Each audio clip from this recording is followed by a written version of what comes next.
آئینی بینچ کے سربراہ جسٹس امین الدین خان کا مخصوص نشستیں حکمران اتحاد میں بانٹنے کی بنیاد بننے والے 7 غیر متنازع حقائق میں آپ لوگوں کے سامنے رکھنا چاہتا ہوں۔ نوٹ اس میں یہ ہے کہ حقائق جسٹس امین الدین خان کے 3 اگست 2024 کے اس نوٹ کی بنیاد پر ہیں جس میں الیکشن کمیشن کو ترغیب دی گئی تھی کہ فیصلے پر عمل درآمد نہ کریں، اور یہی نہیں وجوہات میں قاضی فائز عیسیٰ کے سیاہ فیصلے کو بھی تحفظ دیا گیا ہے۔ آئینی بینچ کی حقیقت نمبر 1: مرکزی کیس کے فیصلے میں اختلافات کے باوجود ایک بات پر سب ججز متفق تھے کہ سنی اتحاد کونسل مخصوص نشستوں کی اہل نہیں ہے۔ اور حقیقت نمبر 2: سنی اتحاد کونسل کی اہلیت پر سوال اٹھاتے ہوئے پی ٹی آئی کو مخصوص نشستیں دی گئیں، جو کیس میں فریق بنی نہ نظر ثانی میں آئی۔ حقیقت نمبر 3: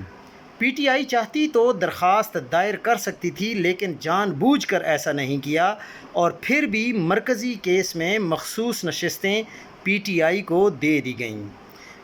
حقیقت نمبر 4: جیسا کہ جسٹس امین الدین خان اور جسٹس نعیم اختر افغان نے 3 اگست 2024 کو اقلیتی نوٹ میں لکھا کہ P T I election commission, پھر پشاور ہائی کورٹ اور اب نہ ہی سپریم کورٹ میں مخصوص نشستوں کے لیے فریق بنی، لہٰذا انہیں یہ نشستیں دی نہیں جا سکتیں۔ حقیقت نمبر 5: سپریم کورٹ نے کبھی یہ حکم نہیں دیا کہ پی ٹی آئی الیکشن نہیں لڑ سکتی۔ حقیقت میں کچھ امیدواروں نے پی ٹی آئی کے طور پر الیکشن لڑا،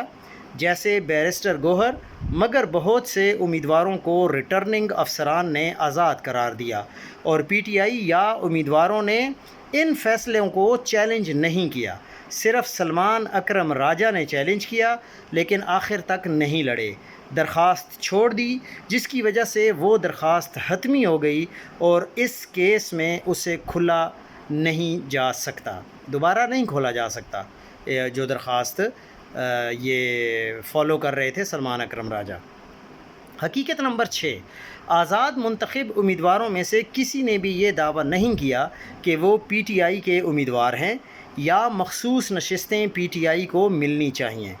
حقیقت نمبر 7: الیکشن کمیشن نے مخصوص نشستیں دوسری جماعتوں کو دے دیں، امیدوار نوٹیفائی ہوئے، حلف اٹھایا اور اسمبلیوں کا حصہ بن گئے، لیکن بعد میں 8 ججز کے اکثریتی فیصلے سے